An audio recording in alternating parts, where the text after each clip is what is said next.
can learn with them. There are courses for adults through which you can learn Welsh. There's support for parents as well. There's loads of help out there. You can turn on the TV, put the radio on. There are loads of apps. There are so many resources available to our children to help with their Welsh language.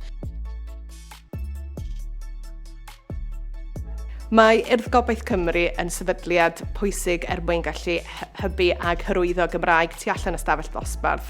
Rydyn ni'n cynnig gymaint o glybiau gwahanol ag ymrywiol o gerddoriaeth i DJ-o, i arlunio, ond hefyd yn ni yn gwneud chwaraeon o bob math. Wel, mae'n plant ni yn chwarae pêl-droed yn y Gymraeg. Mae nhw'n cael gwersi piano yn y Gymraeg, buon nhw'n cael gwersi dawns yn y Gymraeg.